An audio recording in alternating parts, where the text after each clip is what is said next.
Hey guys, tonight we're going somewhere a little grim. But don't worry, you're already doomed. The room is cold. Not the kind of cold you fix with a blanket, but the kind that seeps through the stone walls and settles into your joints before you've even stood up. The straw mattress beneath you smells faintly of mildew and a life unlived. You're in a castle, or at least someone's idea of one. A minor noble's estate clinging to the edge of a forgotten shire. The chamber you're in has no fireplace, no glass in the windows, and no privacy from the chickens roosting one floor below. Your breath fogs in front of your face. Your hair is matted from sleep. Your feet are bare, and somewhere in the corner, a spider the size of a meatball watches you with passive-aggressive patience. It's a new day, which, in medieval terms, means you're alive and probably about to regret it. So, before you get comfortable, take a moment to like the video and subscribe, but only if you genuinely enjoy what I do here. Drop a comment with your location and the local time, because somewhere out there, someone else is also trying to fall asleep to stories about how bad people smelled in the 1300s. Now, dim the lights. Maybe turn on a fan for that soft background. And let's ease into tonight's journey together. You stretch, regret it instantly. The chamber pot was full yesterday, and it's fuller now. You can't be sure if that stain on the wall is mold or just poorly planned interior design. You throw on your only tunic scratchy wool that was probably beige when it was made, but now leans more toward unwashed parchment. The sleeves are uneven. One cuff is mysteriously crusty. It's all very on brand for the 12th century. You're in the household of a minor noble, which means that your existence is a precarious cocktail of servitude and vague social aspiration. Your job title doesn't exist yet, because the concept of job titles hasn't been invented. But your daily routine mostly involves fetching things, carrying things, and pretending not to hear gossip about things. As you descend the wooden stairs that creak louder than your knees, a rooster crows in the distance, or possibly right next to your ear. Roosters don't respect personal space. You step outside into the courtyard, where the mud is eager to become part of your foot, where today is important. Today, the lady of the manor is holding court. Not legal court, don't flatter yourself, but a kind of informal gathering where nobles exchanged scandalous poetry, poorly tuned music, and glances charged with enough tension to power a small budget. You are not invited, of course. You're adjacent, peripheral, but you'll be nearby, just close enough to inhale the perfume and illusions. You've never been in love before. Not really, but last week, during a banquet, you saw a lady. Is a bow of whatever the herald said, and something shifted. She wore a headdress that looked like it could pick up weather patterns. And she laughed at a joke about turnips with the elegance of a swan trying to suppress a cough. You were pouring mead at the time. She didn't notice you. She probably won't. Still, here you are, heart racing beneath layers of wool, wondering what poetry sounds like in French. And if it's less embarrassing than when the local friar tries to rhyme virtue with goose stew. You've heard of courtly love, that high-minded, spiritual affection that's supposed to elevate your soul through longing and restraint. It's in the songs, the tapestries, the badly carved woodcut prints, but nobody mentions the part where your undergarments are made of linen sex. Or how you're supposed to be emotionally noble while your left foot is soaked in pig slop. You pass. The kitchen on the way to your morning chores. A cook throws a radish at you, either by accident or divine judgment. Inside, the maids are whispering about who looked at whom during yesterday's embroidery circle. Apparently someone touched someone's glove. Scandalous. You wander past the garden, where the herbs grow in rigid rows and the air smells of rosemary, thyme, and overripe compost. A stable boy is loudly composing a love song to a goose. He's not well. Back inside, you're handed a broom and told to sweep the lower hall. Not the upper hall too fancy, not the cellar too haunted. The lower hall is where guests might pass through, so it has to look clean, which is relative, considering the stone floor hasn't seen soap since the First Crusade. While sweeping, you spot her again. Lady Isabeau. She glides past, trailing scent and silk, her dress catching the light like a tapestry woven by someone with a healthy embroidery budget. She doesn't look at you. She's speaking to a knight with a chin so square it might qualify as a weapon. You immediately hate him. You sweep harder. Dust puffs into the air, joining forces with your feelings of unworthiness. The knight laughs at something she says. You can't hear it. But in your mind it's probably something devastatingly intelligent, or about falcons, noble's love. Falcons, you wonder if writing her a poem would help. But you don't know how to write. You could ask the priest for help. But last time you asked him a favor, he gave you a sermon on humility and 3 hours of unpaid garden work. You consider etching something romantic into a piece of wood, but realize it will mostly look like a warning dot by afternoon. You've developed a working theory. Courtly love isn't about love at all. It's about proximity. You exist near someone, beautiful and unreachable, and the yearning is the whole point. It's not supposed to lead anywhere, just ferment slowly inside your soul like a batch of wine someone forgot in the cellar. Still, you try to think of something to say, something courtly, something that will float through the air like a petal from a rose. But the only words that come to mind are "please notice me," and that's not very chivalrous. The sun sets, the air grows colder. Dinner is barley stew again. Your spoon has a splinter. Across the hall, Lady Isabeau listens to a lute performance while dabbing her nose with a lace kerchief worth more than your annual income. You think maybe, just maybe, she glanced your way, or possibly at the fire, or the dog. You fall asleep. That night on your lumpy straw bed, dreaming of syllables you can't spell and eyes that never meet yours. Tomorrow, you tell yourself, tomorrow, you'll find a way to make her see you. Not as a servant, not as a background character in her silk-draped world, but as someone worthy of courtly love. Just as soon as you figure out how to rhyme something with pottage. The next morning drives without mercy. The rooster screams again, this time louder. Like it has a personal grudge against sleep, you sit up, already aware that your neck will not be cooperating today. Your straw mattress has developed a personality overnight, and it's not a friendly one.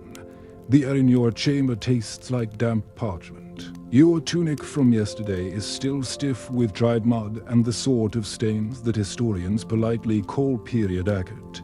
You put it on anyway. It's not like there's another option. The embroidered clothes you fantasize about, reserved for people who own more than one fork.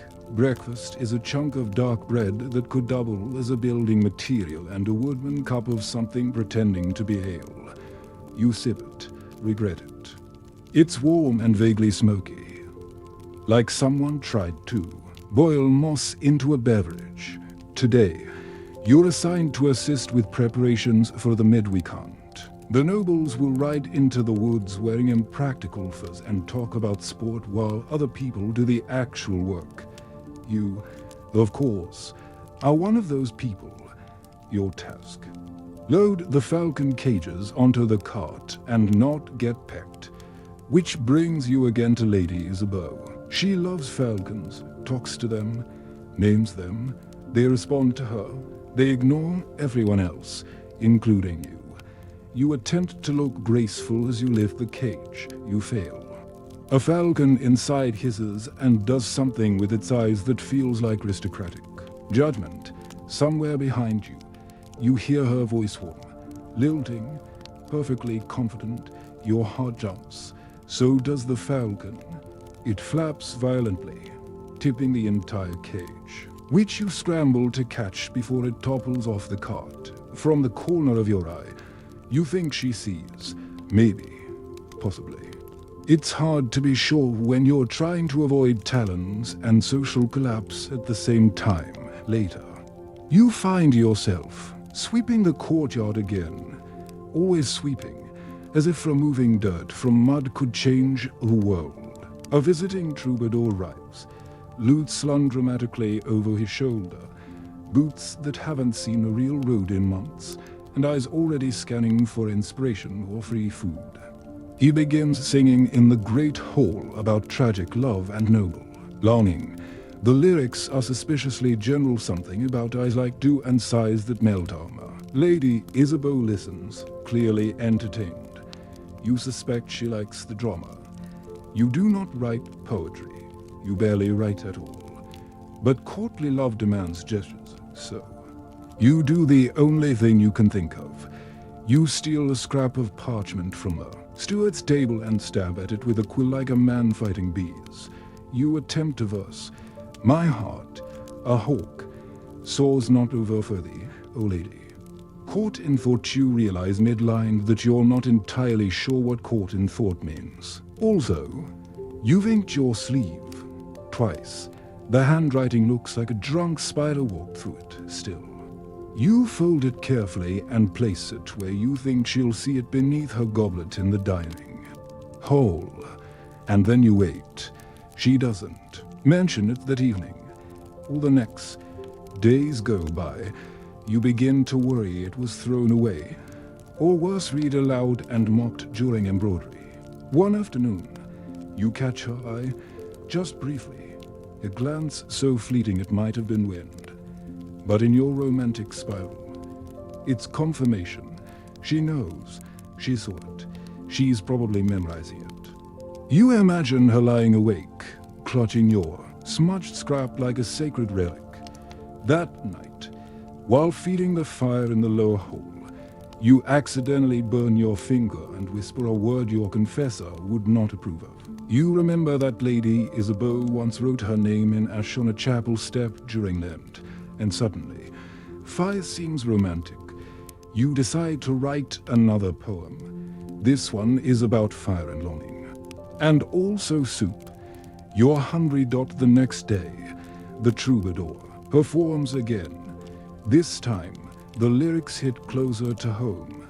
There's a reference to a clumsy servant, falcon cages and sleeves of grime. You go pale. Your verse. He has your verse. Lady Isabeau is smiling, laughing. Even the nobles laugh with her. You are not sure if it's because they're charmed or because they're horrified. Either way, the court now associates you with poetry, which would be flattering if the line about supervening hadn't made it into the chorus. That night, while scrubbing pewter plates and staring blankly into a bucket of greasy water, you decide that maybe love doesn't need poetry. Maybe love just needs presence, eye contact, a moment. You resolve to speak to her. One sentence, anything. Even nice falcon would do. The opportunity arises sooner than you expect. You're summoned to deliver a tray of candied almonds. To her chambers, your hands tremble. Your palms sweat. Your tunic still smells like hearth smoke and onions. You knock. The door opens.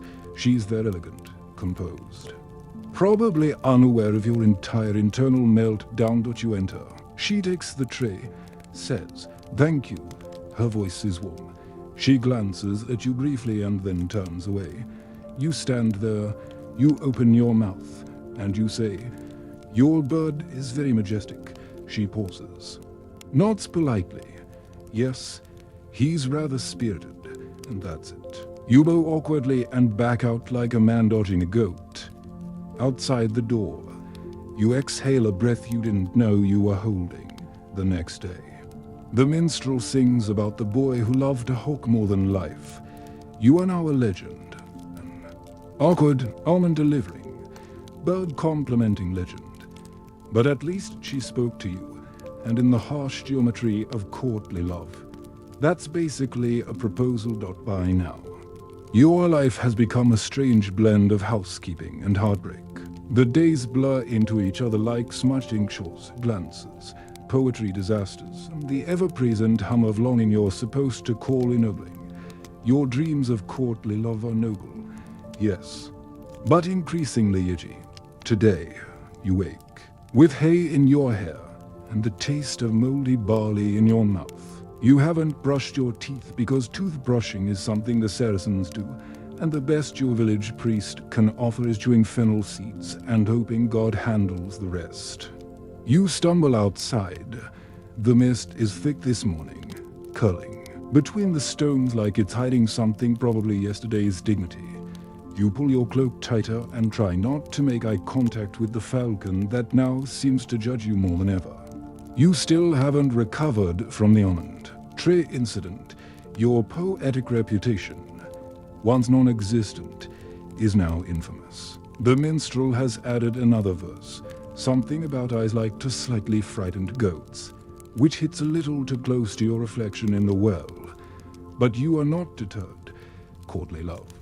As the songs insist, requires perseverance, and you fool that you are to leave them. Today, you're going to try again, this time with a real poem, something refined, elegant, a masterpiece. There's just one small problem. You can't read, and your last attempt resembled a tax list in despair. You enlist the help of Brother Anselm, the monastery scribe, who agrees to help only after you volunteer to scrub the fish cellar. You don't ask questions. You just nod and breathe through your mouth. Brother Anselm listens to your awkwardly phrased declarations of affection and translates them into Latin verse, at least. You think he does. He might also be inserting lines about the dangers of vanity. Either way, it sounds convincing when read aloud by candlelight. You pen the final version painstakingly onto a clean sheet of parchment and fold it neatly. This time, you deliver it anonymously. You tuck it inside her psalter, between pages, devoted to patience and chastity. Appropriate. The next morning, you linger near the chapel, watching through the stone arch as she flips through the book. You hold your breath. She pauses, reads, smiles, then closes it quietly, hands it to her maid, and walks away without a word. Progress. Maybe. Or maybe she just appreciated the Latin. Meanwhile, your tunic has developed a new stain, the origin of which you prefer not to investigate. You consider asking the laundress to clean it. But laundry in your world means beating clothes against rocks in a stream and hoping for rain. At lunch, the steward accidentally mentions your name while speaking with Lady Isabeau. She looks confused. You try not to die. Then comes the great humiliation. Someone copies your poem and hangs it in the stables. The horses are now more familiar with your soul than your beloved is. The stable hands snicker every time you walk past. One of them has even learned your poem by heart, mostly to chant it at you during pig feeding. It's difficult to maintain poetic mystique when you're knee-deep in manure. That night, you lie in bed and try to console yourself. You tell yourself that in true courtly tradition, love isn't about winning. It's about longing, endless, romantic, unconsummated longing that lives on in song. Even if the lyrics are mostly about farm animals and rejected glances, you think about Lady Isabeau, her falcon, her psalter, and the way she smiled just slightly when reading your verse. Maybe she knows. Maybe she doesn't. Maybe the courtly love game was never meant to be fair. Still, you vow to keep going, to keep loving her from a noble distance, to keep writing. Even if you have to borrow every pen and every line from someone holier than you fall asleep whispering the first lines of your poem to yourself, replacing goat eyes with something more majestic. Like moonlight puddles, you'll revise that later. Remember the damp tunic. It's still there. Morning arrives as a fog of breath and regret. Your legs feel like boiled cabbage. Your fingers ache from scrubbing the fish cellar, and your Eyes are still blurry from squinting at Brother Anselm's Latin scrolls. You pull on the same tunic because of course it's the same and attempt to smooth it, which only seems to rearrange the wrinkles into more suggestive shapes.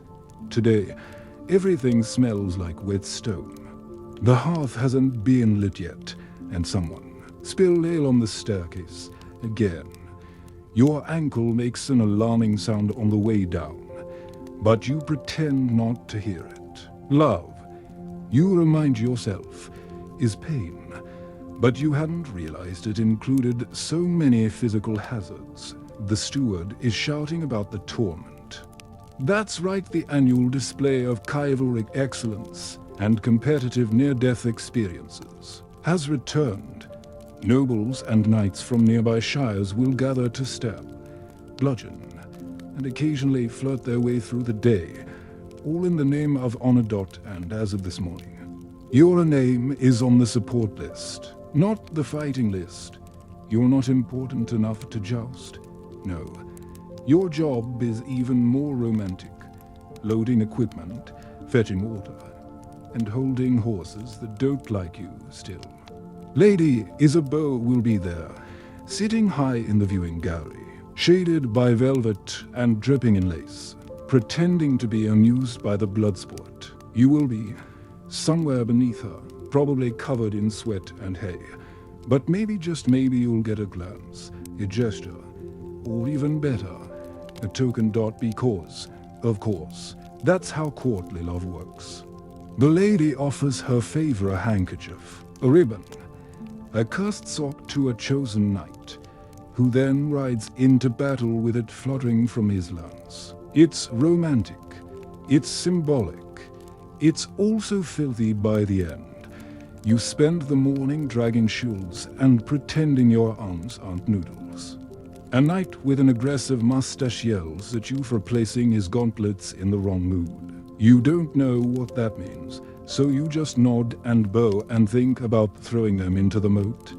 You catch sight of Lady Isabeau during setup. Her dress today is pale blue, trimmed with something that looks like silk but might also be very fancy paper. She's speaking with a tall knight whose armor is so polished it reflects her completely unlike you, who can barely reflect on your life choices. Then it happens.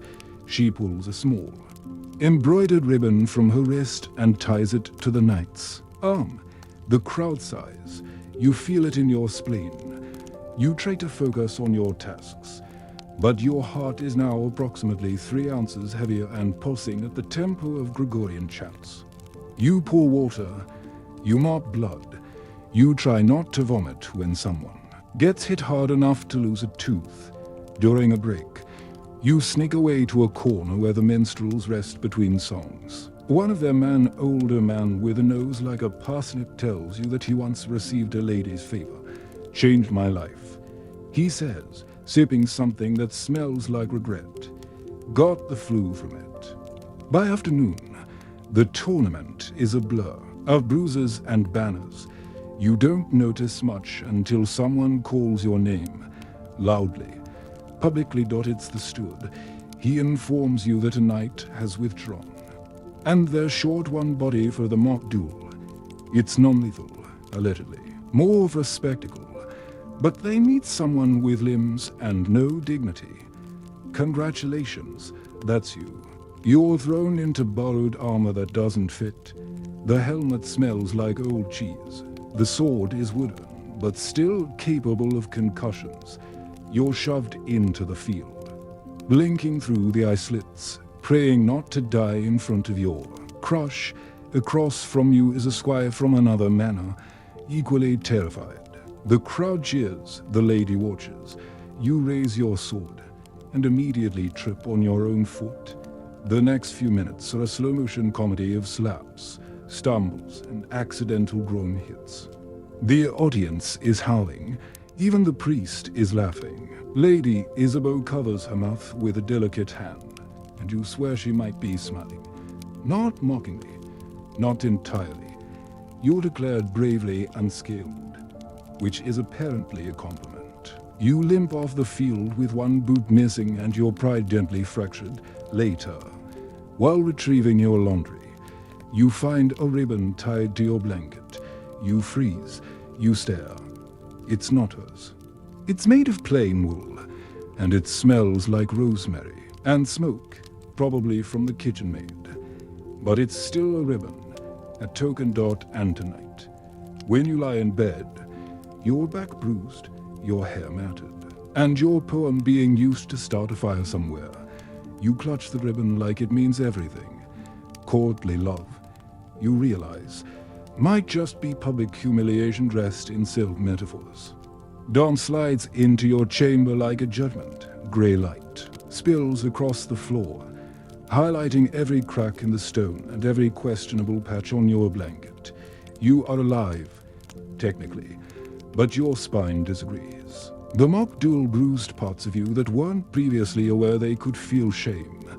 You shift under the covers and feel it, the ribbon, still there.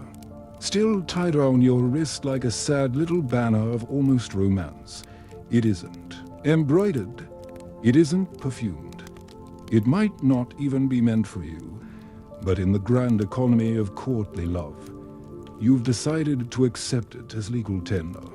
Breakfast is a crust of black bread and a cup of watered wine, which tastes like someone whispered grape near a bucket of rain. You eat slowly, watching the courtyard stir to life. Horses snort, servants shuffle, and the knight who got kicked in the face yesterday is limping with a weird sort of dignity. Your tunic is unsurprisingly still dirty.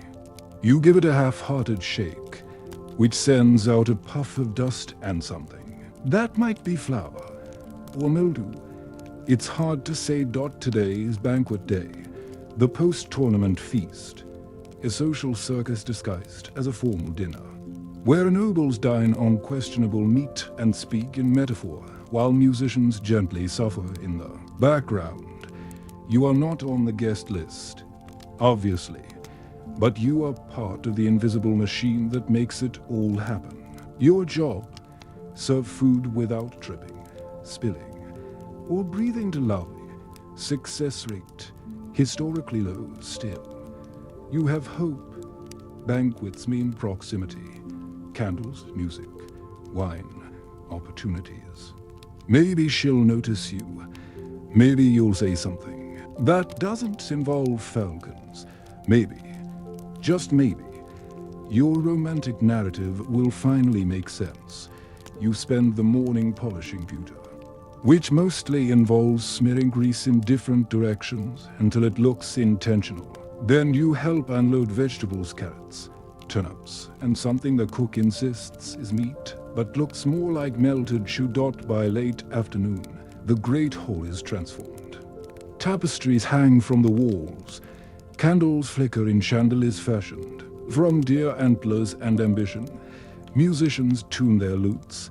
Servants range trenches and hope no rats show up for dinner. You're handed a pitcher of watered wine and assigned to the noble table's periphery. You practice. Your bow, you rehearse. A facial expression that says humble, but poetic. You forget to clean your fingernails. The guests arrive. Lady Isabeau floats in, wrapped in layers of pale green fabric that glimmer like mist. Her hair is braided into a crown. Her earrings catch the firelight. She sits between two knights, one of whom has definitely written bad poetry, and the other of whom probably pays someone else to write his. You approach with your pitcher, carefully, slowly. Her goblet is nearly empty. You tilt, you pour. She glances at you briefly. You forget how to breathe. Then she says it. Thank you. Just those two words. Nothing else. But they land with the weight of a cathedral bell. You nod. You bow. You back away, nearly stepping. Into the hearth, smooth as the feast unfolds. The minstrel strikes up a song about honor and roast duck. The lyrics are unimpressive, but the nobles laugh politely. Sipping wine and whispering behind fans and goblets, you catch snippets of conversation. So and so is betrothed. That knight owns 3 windmills. Someone saw a ghost in the orchard. Normal banquet chatter. Then you hear your name. It's muffled, but clear, spoken by a nobleman you don't know, directed at the steward. A chuckle follows, and the word poetry. You freeze. Pour too much wine into the next goblet. Apologize. Step back. Too far. You bump into a musician who knocks his lute into the table, which rattles a bowl of cherries into a noble woman's lap. Time stops. You consider disappearing into the stone floor. Instead, you bow. Again. Deeper this time. The noble woman glares. The steward glares harder. But across the table, Lady Isabeau is smiling. Not laughing. Not smirking. Just smiling. Later. When the main course is cleared and the pudding has set into its usual unidentifiable shape, a hush falls over the room, and Knight stands and declares his intention to read aloud a new poem, anonymous, found in the chapel. Your stomach drops. You know that poem. You wrote that poem. Badly. He begins. The crowd listens. Some nod. Some stifle yawns. One person sneezes into their sleeve. And then halfway through a line hits. One you don't remember writing. Something about love being a ribbon in the dark. It's not yours. It's better. You realize, slowly, that someone has edited it, cleaned it up, smoothed out the metaphors, possibly Brother Anselm, or possibly someone else across the room. Lady Isabeau meets your eyes, just briefly.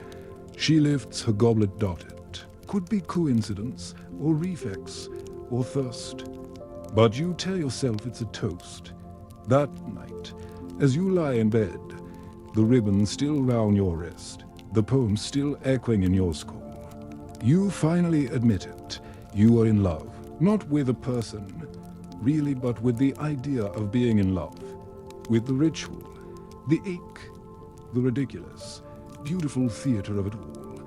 You're still just a servant, still tired, still wearing yesterday's socks, but you're part of something.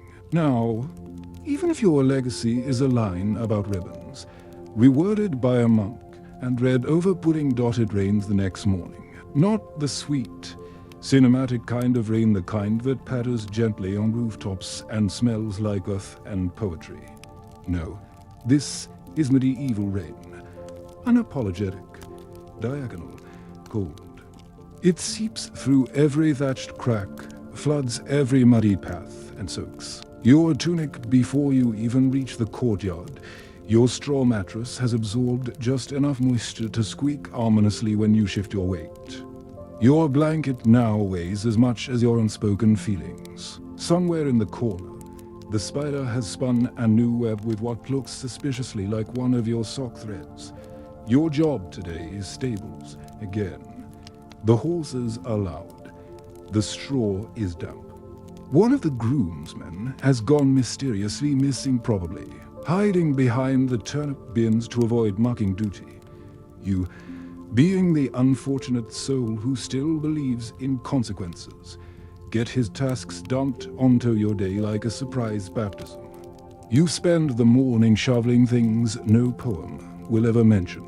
It's not exactly a romantic setting, but courtly love is all about contradiction, right, yearning amidst mud, grace beneath grime, nobility with a side of hay fever. You hum a few lines of the poem that was read at the banquet, the improved version. Of course, the one with the competent metaphors. You've almost convinced yourself it wasn't a total public embarrassment. Almost. Then you hear laughter. At first.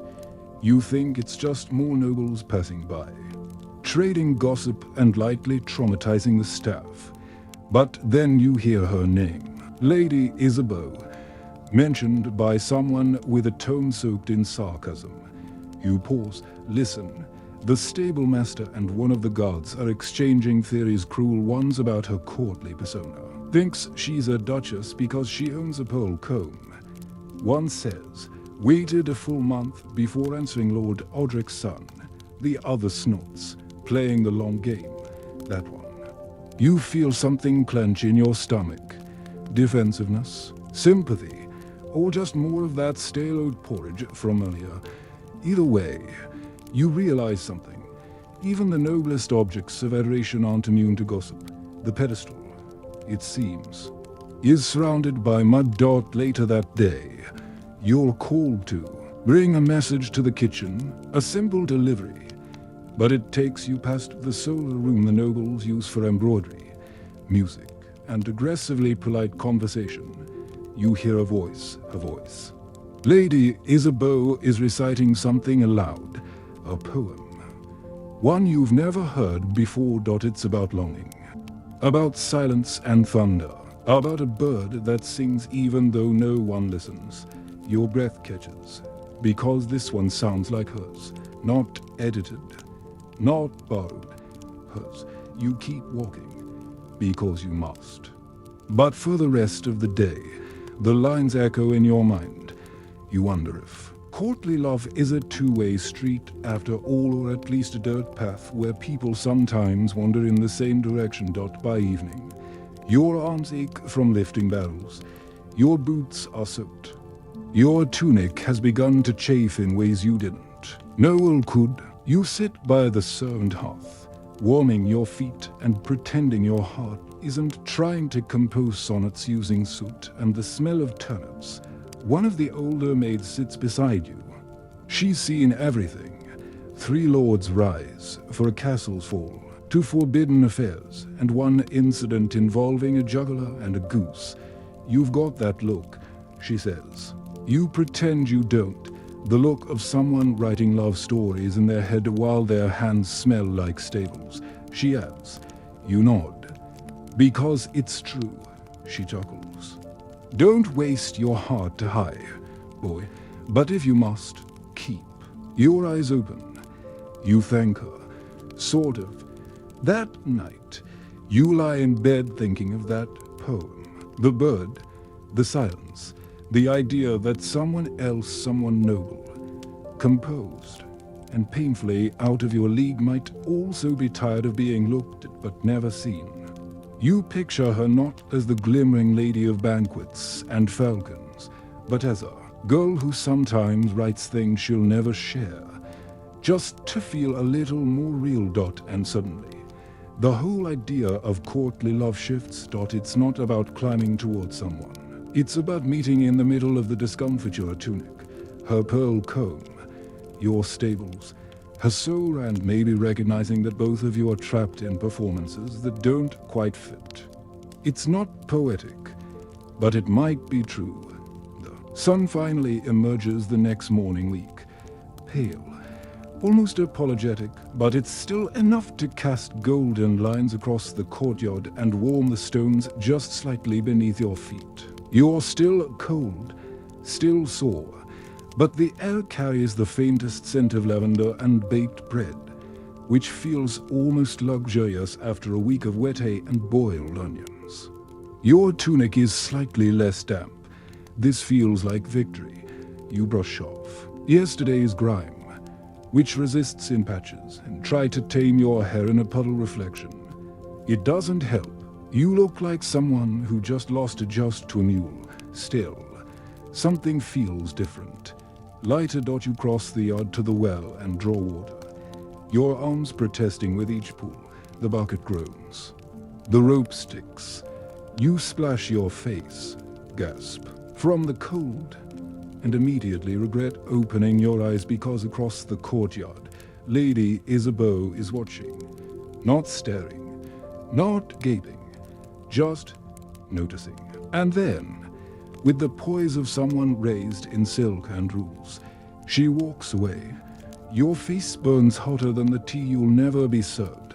Later that morning, you find yourself near the scribe's room. Brother Anselm is copying psalms, his fingers stained with ink, his back curled like a cinnamon bun that's read too much Latin. He greets you without looking up.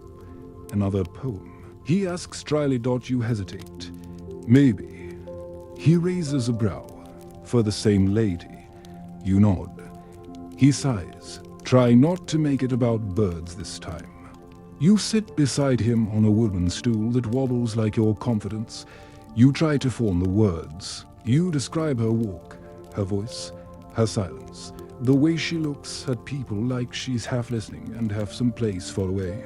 Anselm listens, mutters something about restless spirits, and begins writing, slowly, carefully. The lines take shape, and you realize he's added something you didn't say, something about mirrors and masks. It's beautiful, probably better than anything you would have written in 5 lifetimes. You're not in love, he says suddenly. You blink. I'm not. You're in projection, he explains. You've decided who she is, but you haven't met her yet. You're writing to a version of her that only exists in your skull. You nod slowly. It makes sense, and it hurts. That afternoon, a new ballad begins circulating through the manor, this one from a visiting minstrel with sharp teeth and sharper rhymes. The song tells the story of a love-struck stable boy who dares to dream to high, only to be knocked down by a fulling chamber pot. You listen quietly, then you laugh loudly, because it's too accurate not to be funny. Lady Isabeau hears it too. She's nearby. You catch her eye, and for the first time, she doesn't look away. She rolls her eyes, smiles. It's the first real smile, not polite, not painted on, just a crooked little grin that says, yes, this is all ridiculous, but here we are. And suddenly, you feel something shift. That night, you're in the servant hall, sewing a tear in your sleeve badly when one of the younger pages brings you a folded scrap of parchment. There's no name, he says, and scurries off. You open it. The lines are short, sharp, measured. They speak of hunger, of quiet rooms, of wearing grace-like armor, of watching people fall in love with your silhouette instead of your soul. It isn't signed, but you know. The next morning, you return to Brother Anselm with a new request, a poem in response, not a confession, not a plea, just a reflection. Something about mirrors again. But this time, clearer. He doesn't ask questions, just writes. You tuck the finished poem beneath the soulless embroidery basket. You don't wait for an answer. For the first time in weeks, you don't need one, because the game of courtly love has shifted again.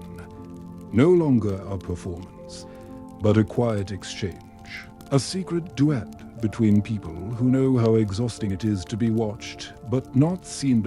And as the day ends, with your hands sore from work and your head full of verses you didn't even write, you think, maybe this is love after all. Not the loud kind, not the heroic kind, but the kind that hums softly in the margins, awkward, poetic, and stubborn enough to keep going. You wake to a quiet morning. A rare gift in this place where roosters usually scream before the sky even turns grey. The castle still dozes. No clattering pots, no barking dogs, not even the faint arguments of tired servants. Just silence for a brief, strange moment. It feels like the world has stopped to let you breathe. You stretch slowly, your limbs creaking like old hinges. Find your tunic folded neatly at the foot of the bed. That never happens. You suspect the laundress, or possibly the old maid who seems to know more about your feelings than you do. The cloth smells faintly of rosemary smoke and last night's fire, better than the usual scent of damp defeat. You dress, splash cold water on your face, and head to the chapel without being told. Something in you feels called there. You are not sure if it's devotion or just the need for a quiet place to think.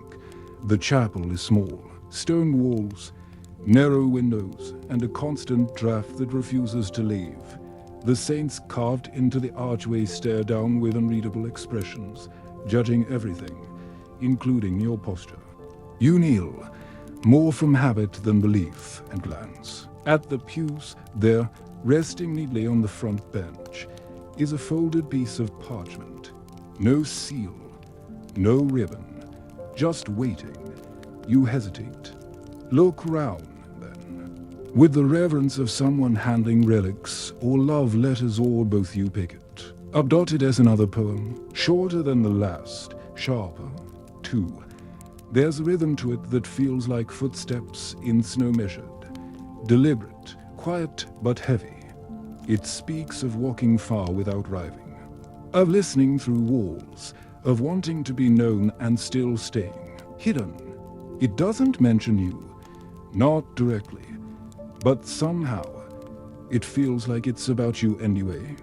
Or at least the you that only exists in these poems. You slip the parchment into your sleeve and sit for a long time, staring at the candlelight dancing on stone. You don't pray. You don't need to.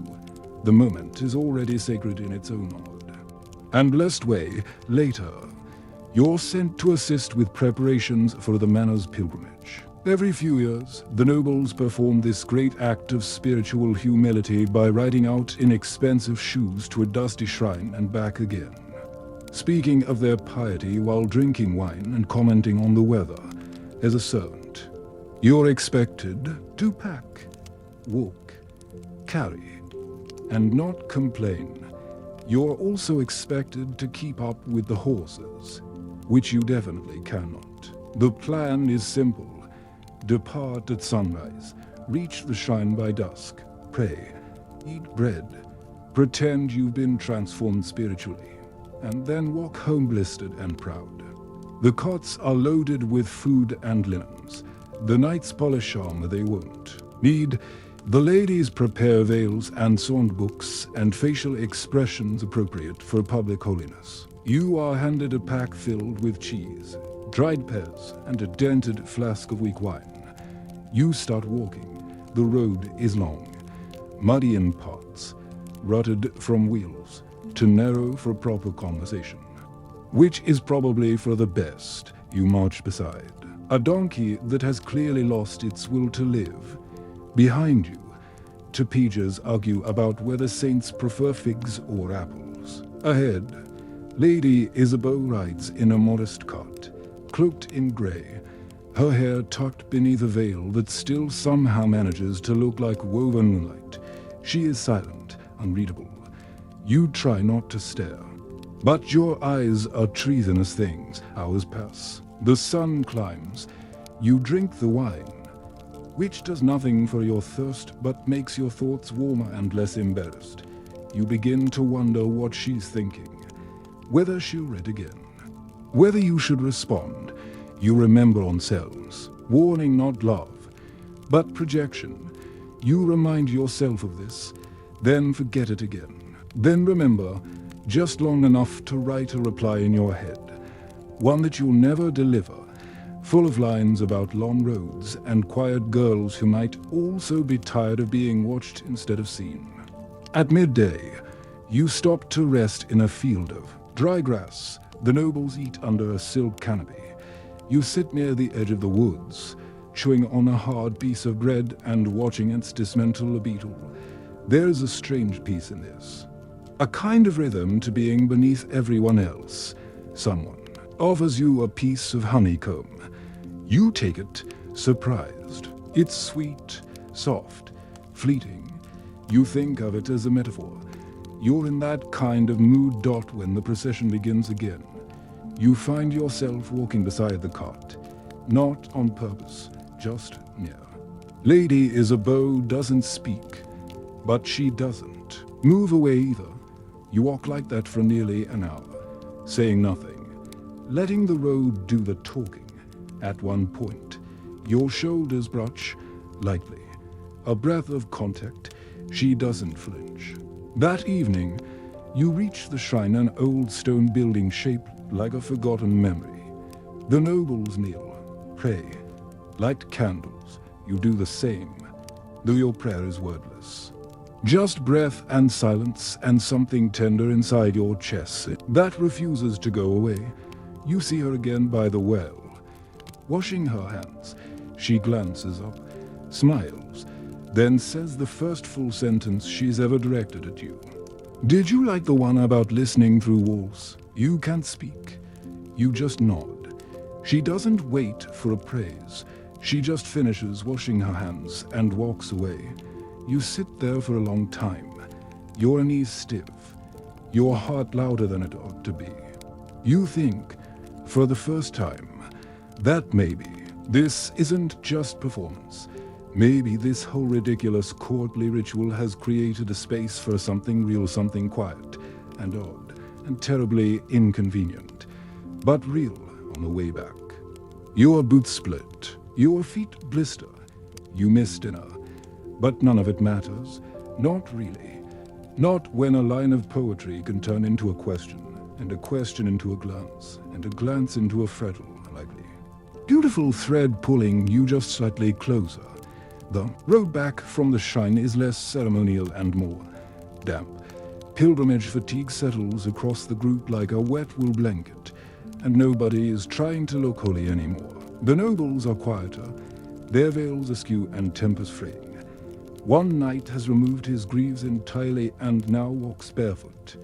Muttering about divine blisters, the donkeys look triumphant. You, meanwhile, have managed to limp halfway back, before realizing your left boot sole is flapping like a bored minstrel. You try to walk normally. You fail. The sound follows you like a second conscience, despite everything mud, hunger. A suspicious rush spreading up your calf you're in. A good mood, or at least a suspended state of cautious hope. She spoke to you. Not about the weather.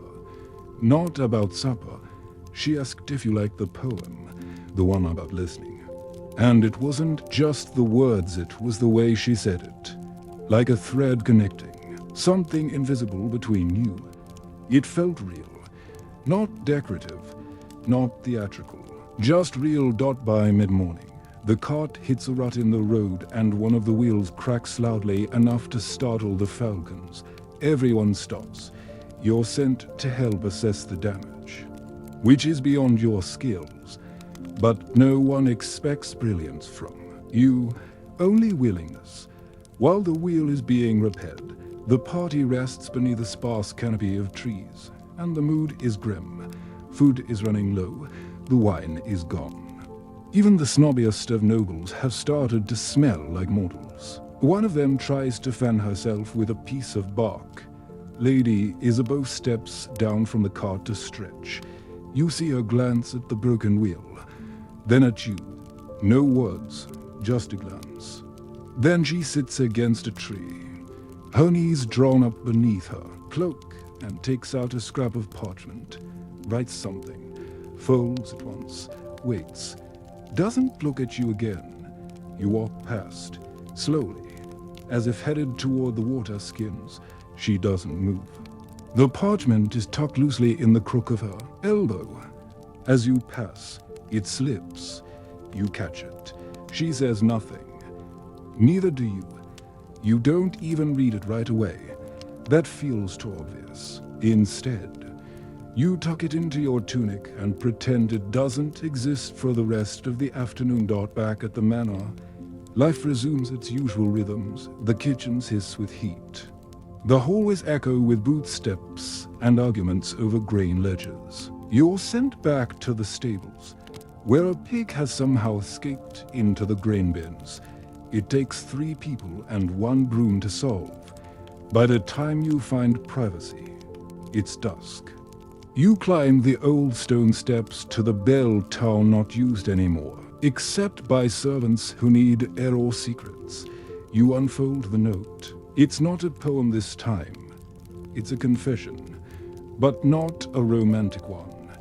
It speaks of loneliness, of being surrounded by company and yet untouched, of the weight of attention, of the exhaustion of being admired but not known. She writes of the performance, how everyone stares and assumes and assigns her grace she never asked for, how courtly love, for all its silks and songs, makes her feel invisible in the most ornate way. You read it twice, then 3 more times. The handwriting is sharp and fluid, like someone thinking too quickly to be neat. You fold it again, gently this time, and sit until the tower goes dark. The next morning, you return to your usual duties. scrubbing the gallery floors, carrying apples from cellar to kitchen, holding a ladder steady while the steward shouts about cobwebs. But your mind is still in the tower, with her, with the words. The honesty of it, it feels heavier than any love poem you've ever read. Heavier and truer. Later that week, a visiting nobleman arrives, tall, broad, bejeweled, the kind of person who orders roast pheasant for breakfast and expects applause when he tells a joke. He eyes Lady Isabeau during the evening meal, boldly, shamelessly. You see her smile, politely. You also see her tuck her hands beneath the table. The minstrel performs again, a new song. This one about a lady who longs for silence. You don't know if it's meant to be flattering or mocking. She listens, head tilted, eyes unreadable. That night, you sneak into the chapel and leave a small note beneath the psalter. Just one line. I see you. No signature. Nothing else. You don't wait for a reply this time. You don't need one. The next day, you find yourself summoned. Not scolded. Not punished. Just summoned. Lady Isabeau has asked for you to carry her books to the solar. Nothing strange. Not entirely. But the air is different when you enter the room. She's seated by the window. Her embroidery forgotten. She looks tired. Not till just iodine. That deep, human way that sleep doesn't solve. She thanks you. Asks about your feet. You blink. From the walk. She clarifies. You nod. Better. Mostly. There's a pause. The room holds it like breath. Then she says, softly, did you write the note in the psalter? You think of 100 ways to lie, to deflect, to protect the fragile thread between you. But instead, you say yes. She doesn't smile, but she doesn't frown either. She just looks out the window for a long time, then says, I'm glad someone did. You carry the books, bow, leave. The rest of the day passes in a daze. You don't write anything. You don't speak of it. You simply replay it over and over, like a song only you can hear. And you begin to wonder if this thing between you, this series of glances and words and unspoken questions, isn't love in the traditional sense at all.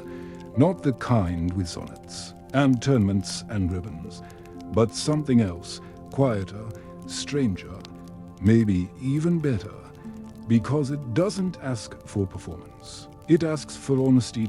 And in a world of falcons and silk and rigid scripts, that might be the most courtly gesture of all. The first snow comes in the night, silently, like a confession whispered to no one in particular. You wake to a world made softer, not clean. Exactly, just muffled. The courtyard is a blank page. The trees look embarrassed under their white hoods, and every roof in the manor now wears a crown of frost. Your chamber, predictably, has no insulation. The stones radiate cold. Your blanket might as well be a decorative napkin. You wake with your teeth clenched and your spine curled like a question mark. The fire in the servants' hall hasn't caught yet. You huddle near the ashes and blow gently, hoping to coax warmth from coals that died sometime round midnight. A maid tosses you half a boiled turnip and mutters something about winter being the season of truth. You nod, though you're not sure if she's referring to weather, life, or just the unspoken war between your socks and your soul. Your tasks today involve the library, a rare assignment, and a gift in this weather. The room is drafty, but beautiful, full of dust and silence and books no one reads unless they're trying to impress someone during Lent. You are to assist the steward in inventorying the manuscripts, which mostly involves lifting heavy ledgers and not sneezing on the illuminated ones. Lady Isabeau is there too, not supervising, not reading, just present, seated by the long table near the high windows, a fur-lined cloak wrapped round her shoulders and a wax tablet in her lap. You try not to look at her, which means, of course, you look too much. But this time, when your eyes meet, she doesn't glance away. She just lifts a brow. Neutral, not cold, not warm, just awake. Hours pass like falling snow, quiet, repetitive, slow enough to feel sacred. She writes something, tears the parchment, folds it once, stands, leaves. The note remains behind, placed with exaggerated casualness beside a half-closed book of poetry no one has opened in 20 years. You wait, a minute, then 5. Then you reach for it like someone pulling a thorn. Inside, 5 words. Do you ever feel seen? You don't write back immediately, not because you don't know what to say, but because it matters too much. You walk the outer wall instead. Alone, your breath fogging in front of you, boots crunching over old frost. The snow has stopped. The sky is bone-colored.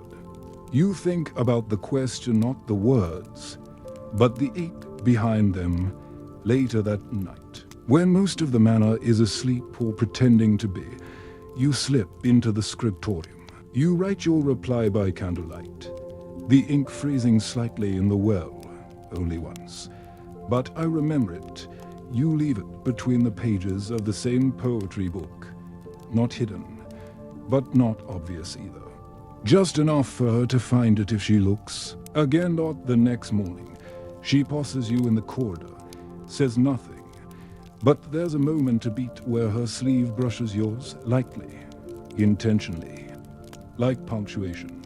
In the days that follow, the ritual continues, not every day, not predictably, but often enough to become a rhythm.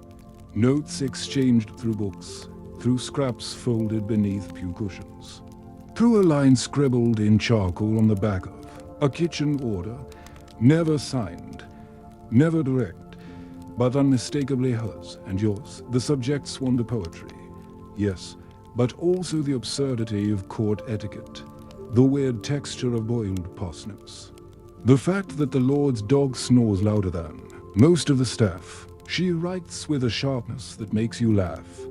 You respond with a gentleness that surprises even you. One night, her note says, if I were a poem, I'd resent being memorized. You reply, if I were one, I'd forget myself on purpose. You begin to think of her not as Lady Isabeau of wherever, but simply as someone whose mind crackles in ways that make your breath catch. Not perfect, not untouchable, just real, just strange, just tired of being watched without being known.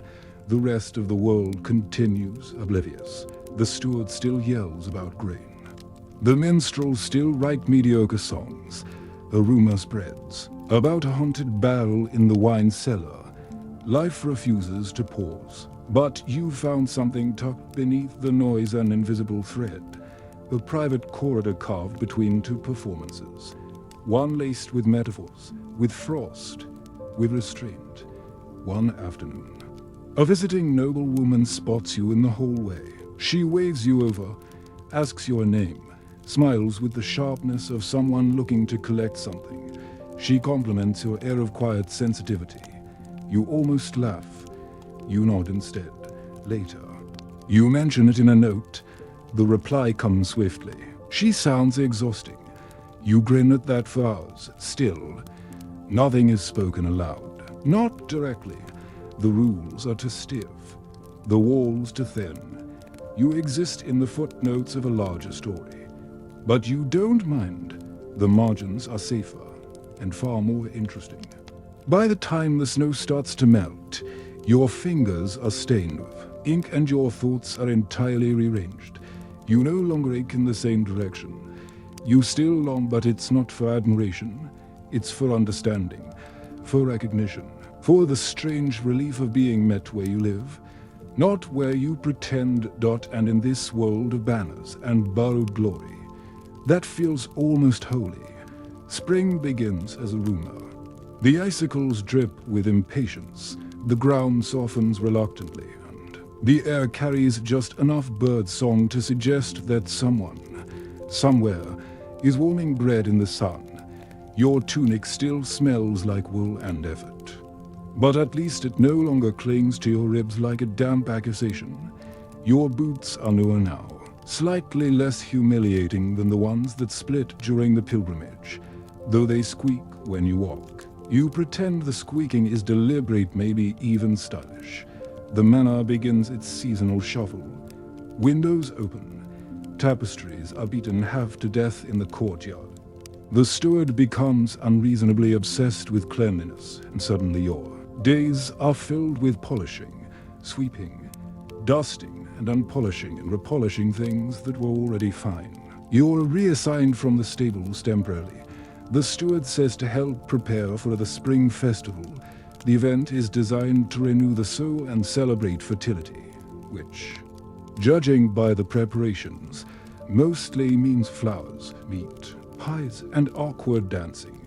You carry baskets of herbs, range sprigs of lavender along the chapel steps, and assist in untangling the streamers that the wind has gleefully tied into impossible knots. Everyone is flustered. The nobles complain about pollen. The kitchen staff mutters darkly about undercooked lamb. You don't mind the chaos. You have a secret in your pocket, a folded note, the edges worn from being read too many times. Her last message was different, still poetic, still cloaked in metaphor. But there was a shifter sentence that stuck with you for days, even performances. And what comes after frightens me more than longing. You haven't answered yet. You don't know how, not without saying something real, something heavy. Something that doesn't fit in the quiet spaces between borrowed books. Still, the ritual continues. You leave a small slip behind the chapel altar, sealed with a single pressed petal. No response yet. But you're learning that silence can mean many things. The day of the spring festival arrives with absurd optimism. The banners are up, the musicians are tuning, and the cooks have created a terrifying sculpture made entirely of bread and raisins. You're put on crowd duty, which mostly means standing still, looking humble, and preventing goats from wandering into the noble enclosure. You succeed at one of these. Lady Isabeau appears near noon, dressed in soft green, her sleeves trailing like willow branches. Her hair is braided, her posture perfect, her expression unreadable.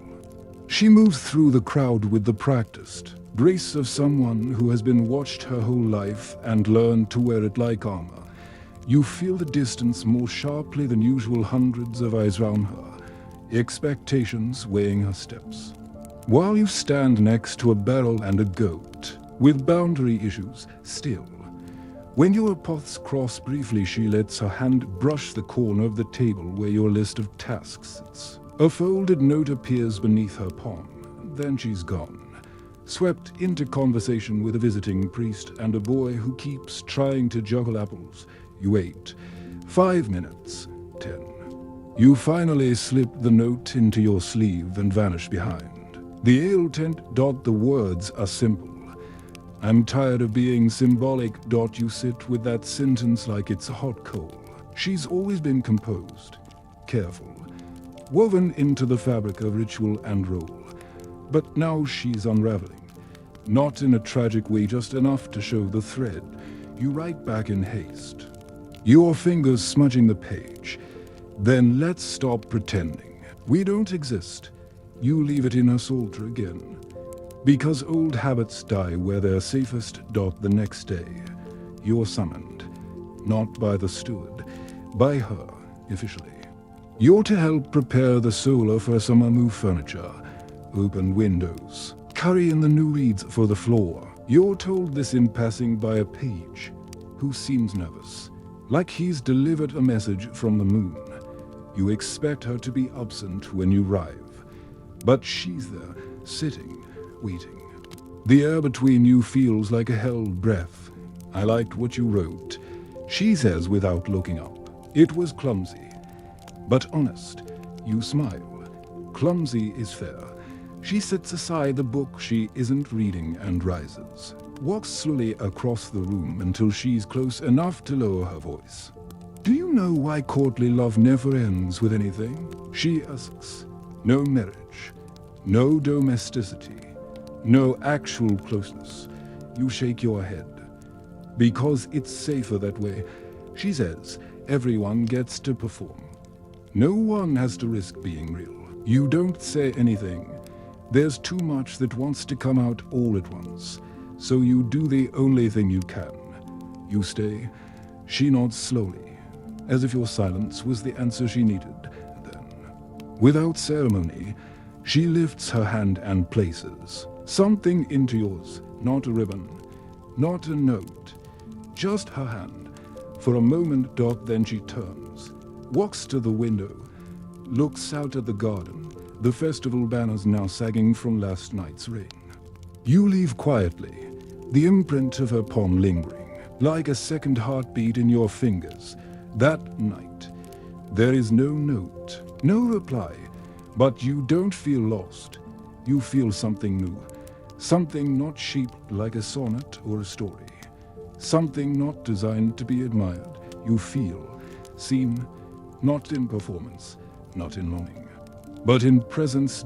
Summer creeps in with that particular brand of medieval cruelty, too hot to work, too sticky to rest, too loud with insects that seem personally offended by your existence. The castle walls, once icy and indifferent, now trap heat like a bread oven. Your tunic clings in places it shouldn't. The kitchen smells like melting loud. Everything feels like it's sweating, including the furniture you've taken to rinsing your face 3 times a day in the well and pretending it's a religious rite. Despite the heat, the manner doesn't slow. The steward continues assigning tasks as if no one has ever fainted in a wheat field. Your back to stable duty horses don't care about poetry or humidity, and every step kicks up dust that settles him immediately in your lungs. But lately, you don't mind the work. There's a strange lightness to your misery now, as if you've been quietly unshackled from some performance you didn't know you were trapped in. You've stopped writing, not because there's nothing to say, but because it no longer feels like the only way to speak. The silence between you and Lady Isabeau has grown fuller, more textured, more honest. You see her sometimes in the garden, tending herbs with her gloves off. She doesn't always acknowledge you, but when she does, there's no performance in it. Just a glance, a flicker of something real. Still, the court continues its rituals. A visiting noble arrives, hoping to discuss marriage alliances. He's pompous, perfumed, and carries a lute he doesn't know how to play. The manor buzzes with anticipation. Lady Isabeau is expected to entertain him, to smile, to sit through songs about dew-kissed mornings and the shape of her eyebrows. You are assigned to shadow the guest, to pour his wine, hold his fan, fetch his boots from the garden where he flung them in a fit of poetic joy. You do it all without complaint. But your stomach knots with every glance he casts toward her. Not possessive knots, not jealous ones, just the ache of watching someone you care about endure a performance you once believed in. On the 3rd day of his visit, you're summoned to the garden to serve honey cakes and wine. They sit beneath the rose arbor, her in blue, him into many buttons. You move like furniture, invisible. She barely looks at you, but when you pour her wine, she shifts her fingers just slightly. They graze yours briefly, intentionally, and in that moment, the heat, the noise, the weight of roles, it all falls away. That evening, you find a note tucked behind the chapel candelabra. You haven't received one in weeks. The paper is creased and slightly smudged. Just one line. "I forgot how tiring it is to be adored." You don't write back. Instead, the next day, when the visiting noble asks you to retrieve his lute from the solar, You accidentally forget, twice, when he demands a different servant. You nod agreeably and vanish into the kitchen, where you chop onions with a little more focus than necessary. A few days later, the noble leaves. No fanfare, no promises, just a quiet breakfast and a curt goodbye. You don't ask what was said. You don't need to. You see her later that afternoon, standing by the chapel, arms crossed, eyes squinting into the wind. She doesn't speak. You don't approach, but something has settled in her shoulders, less tension, more weight. The air is heavy with summer storms. Thunder rumbles often, but never arrives. The sky glows yellow at twilight. Everyone's patience wears thin. Tempers spark like dry twigs. The steward barks over spilled grain. The cook throws a ladle. A page cries because a pigeon won't move from the windowsill. Even the priest seems ready to punch someone in the soul. You retreat to the bell tower again. It's quiet there, above. The noise, the wind cools your face. You think about her not in that aching, unreachable way from before, but in a quiet, grounded sense. She's still a noble. You're still a servant. The gap hasn't closed, but something has shifted. The distance no longer feels hollow. It feels honest. That night, you dream of falcons, not flying, not majestic, just sitting on a perch, unbothered, watching the world with those impossible eyes. You wake before dawn, sit upright. Realize you're smiling. The next day, you're reassigned to help with the records, counting sacks of grain, tallying dried beans, checking inventory against lists that were poorly kept by someone who wrote like they were fleeing a fire. It's tedious. You love it. The distraction, the quietness, the numbers that make sense. In the middle of it, you find a slip of paper folded inside an old ledger. It's in her handwriting. I think I'm tired of poetry, but not of you. You sit with that for a long time. No clever reply. Forearms, no flourish. Just a warmth in your chest that lingers long after the sun sets. And for the first time, you begin to believe that love, the kind that survives all this performance and dust and distance, might not need grand gestures. It might be built on shared silence, on quiet resistance, on seeing and being seen. Once, twice, and then often enough that it becomes real. Autumn doesn't arrive, it descends like a quiet verdict. The leaves don't turn golden so much as they surrender, dropping one by one like soft-spoken resignations. The air changes first, growing thinner, cooler, more serious. You start to wake with a chill again, and your breath reappears in front of you like a ghost that's been waiting for its cue. The manor responds in kind. The windows are shuttered tighter, the kitchen fires burn longer, and everyone starts muttering about preserving beans and praying for an easy winter. You feel older somehow, not aged, just seasoned. Like your bones have spent enough time being sore that they finally accepted it as part of their personality. Your tunic fits differently, not because you've grown, but because you've shed something invisible. You still do the same work, cleaning, lifting, running, pretending not to overhear things you probably shouldn't, but you do it now with a strange steadiness, as if you've moved slightly off script. Your relationship with Lady Isabeau no longer fits into any known category. You still speak rarely, still exchange only the briefest looks when others are around.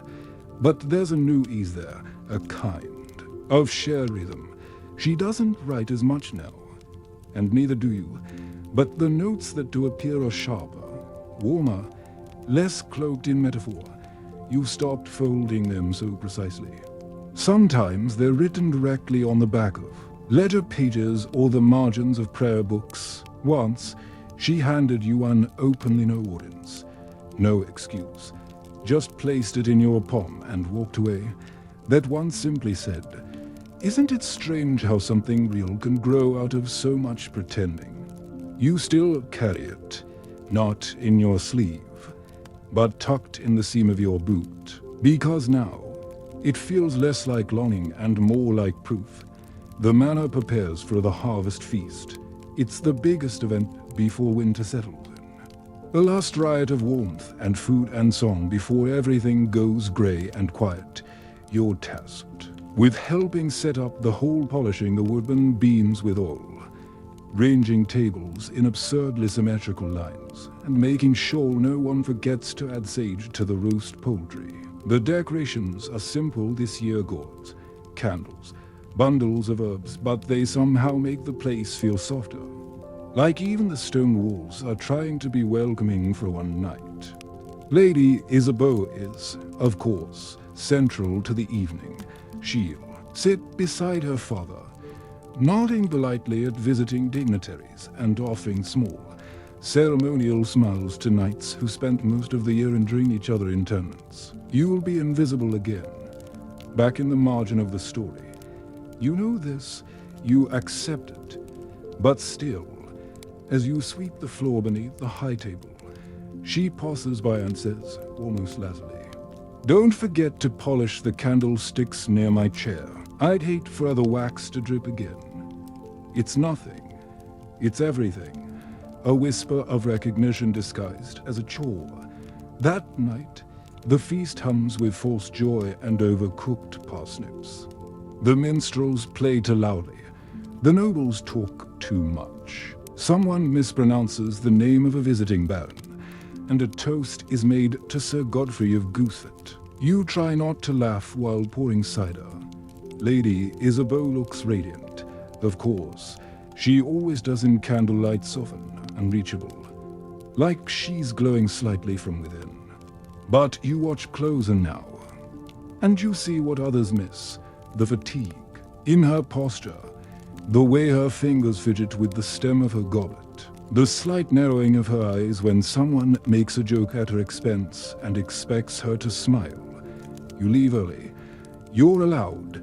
A page takes over your serving duties.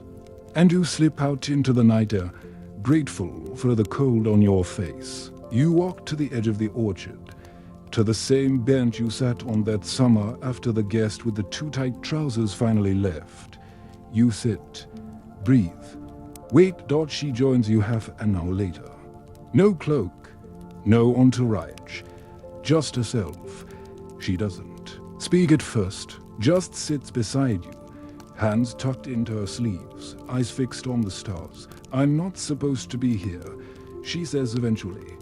"Neither am I," you reply. There's a long pause, not awkward, just careful. "I used to think love meant being chosen," she says, "being picked out of a crowd, held up, admired. And now, you ask, now I think maybe it means being safe enough to stop performing." You nod. You don't say much. You don't have to. She leans her shoulder against yours, lightly, just enough to feel real. Then sighs. "I'll still have to marry someone else," she adds, not apologizing, just stating, "I know." Silence again. Longer this time. A breeze moves the branches overhead. You smell apples, smoke, and something floral clinging to her sleeve. "But I'd rather remember this," she says. "This version of me, with you, quiet." You smile, not bitterly, just fully. "Me too." When she leaves, she doesn't say goodbye. She doesn't have to. You sit for a while longer, watching your breath rise in the moonlight, feeling the warmth of her shoulder still echoing against yours. It's not a love story, not the kind with a wedding, or a castle, or a lute playing in the background. But it is a truth, one that bloomed in secret, unfolded in metaphors, and settled at last into something neither of you has to pretend to believe in. The days shorten, faster now. Light disappears before the bread has cooled. The courtyard, once filled with squawking geese and gossip, grows quiet by late afternoon. The wind turns sharper. Not cruel yet, but insistent nudging at windows, sneaking under doors, tugging at cloaks as if to remind everyone that winter has no patience for sentimental delays. You find yourself in the armory this week, holding all the weapons no one has used in a decade, but which must still shine like war is always one bad omen away. The swords are heavy, the racks are taller than you, and your fingertips are permanently scented with metal and leather. Still, you like the solitude, the echo of your footsteps. The way the oil lamp catches the curve of a blade and makes it seem just briefly like something alive. Lady Isabeau has been less visible. Not absent, just quieter. She's taken more meals in the solar, answered fewer letters, avoided the chapel during the coldest mornings. You don't worry. Exactly. She's still there, still her. But the pace of your exchanges has slowed. Fewer notes, no shared glances across the hall. A space has opened between you, deliberate and soft-edged. One morning, the steward delivers a sealed announcement to the staff. A guest is coming, a noble, an eligible one, with land influence, and a family eager to secure a marriage before the snow sits in. You know what this means. Everyone knows. You watch the message pass between hands, through whispers and raised brows, and you wonder if they remember the rumors about you, the ones that began when your poetry started rhyming too well. You don't see her that day, or the next. You go about your tasks with a mechanical kind of focus, counting grain sacks, sweeping ash, repairing a split bench in the library that no one ever sits on. But inside, your thoughts move in slow circles. You're not angry. You're not surprised. Just tired. Not the kind of tired that sleep cures, but the kind that comes when a fragile hope begins to recognize its limits. On the third day, you find something in the storeroom behind the kitchen. Not a note, a book. One of the older volumes from the scriptorium, spine faded, pages warped slightly from damp. Inside the front cover, a pressed flower and a small scrap of parchment. Just for words, remember this was real. You don't smile. You don't cry. You simply sit on the storage crate and read the sentence over and over until the flower dust settles on your shoulders like snow. Later that week, preparations begin for the engagement feast. It hasn't been announced yet, but the signs are their new table linens, extra candles ordered from the village, a sudden spike in the number of roasted birds. You are reassigned to help with the flower arrangements. It's meant as a kindness. You think, keep your hands busy. Let your mind unravel slowly, instead of snapping all at once. You work alongside the laundress, who hums tunelessly while arranging bundles of rosemary and yarrow. She doesn't ask questions, just hands you a pair of shears and says, be gentle with the stems. They don't like bruising. By dusk, you're sent to deliver a small bouquet to the solar. You hesitate outside the door, fist raised to knock, and then lower it, then raise it again. Before you can decide, the door opens. She's there, pale, tired, wrapped in wool, alone. She says, it's you. You nod, hold out the bouquet. She takes it. Not like a lady accepting a gift, but like someone receiving something from a friend who already knows the words are unnecessary. Thank you, she says. You linger, just a breath too long. Then turn to leave. Wait, she says. You stop. Turn. The firelight behind her flickers across her face, casting long shadows into the corners of the room. I didn't want this either, she says, but it's happening. And I need you to know that doesn't make what we have less. You nod slowly. I know. She steps forward, places the flowers on the table, and presses something into your palm. A ribbon, faded plain. The same one you once found tied to your blanket. Keep it, she says, even if I forget to remember. You won't. You leave without another word. Not because there's nothing left to say, but because the weight of saying it might undo. You both dot back in your chamber. You tuck the ribbon into the seam of your mattress. Not hidden, just safe. That night, the wind howls, the shutters creak. Somewhere in the corridor, a candle sputters and goes out. You lie awake, eyes open to the darkness, and let the memory settle over you like a second blanket. It was never going to last. That's not what it was built for. But it happened, and it mattered, and it made something in you change shape, a tenderness that will not unlearn itself. Love didn't arrive in sonnets. It came in citillon glances, in folded scraps, in a flower, left between two spoons, and now, in silence, it remains not as fantasy, but as fact. Winter does not knock, it forces its way in. The cold creeps under every door, turns stone into ice, and wraps its fingers round the manor like an unwelcome guest that refuses to leave. The servants shuffle about in silence now, wrapped in cloaks upon cloaks, eyes red from the smoke of low burning fires. You spend most mornings collecting wood, most afternoons repairing what the cold has cracked, and most nights simply trying to stay warm enough to sleep without dreaming of wind.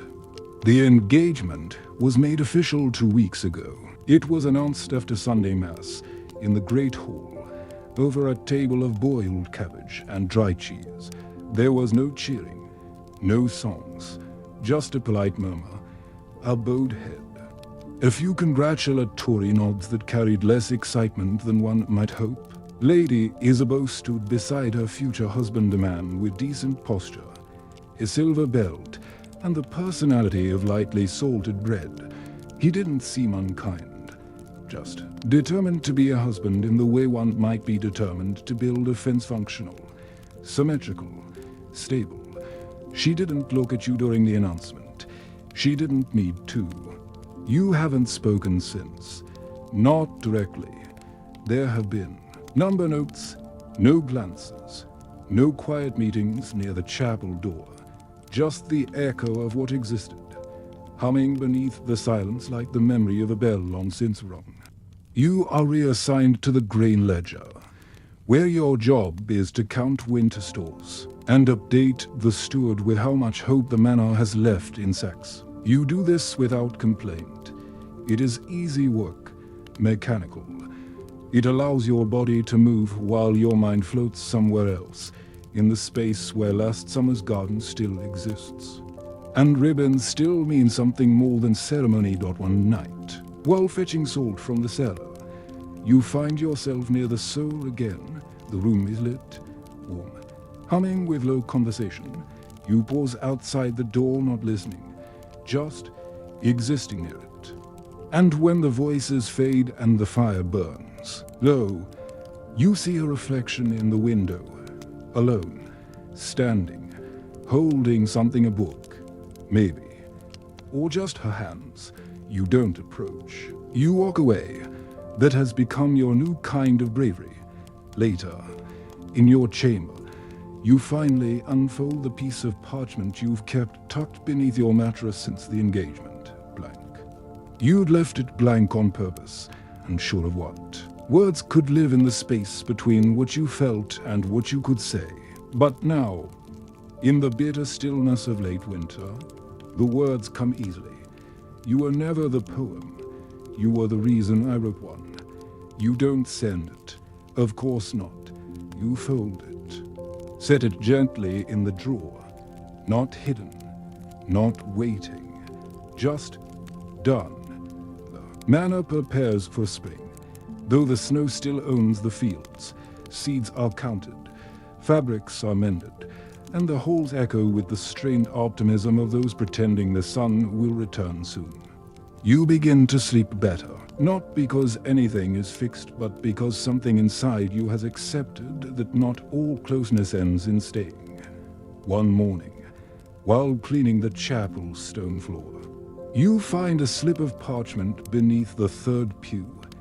It's damp, nearly ruined, the ink blurred, but you can still read it. I was never seen until you stopped trying to. There is no name.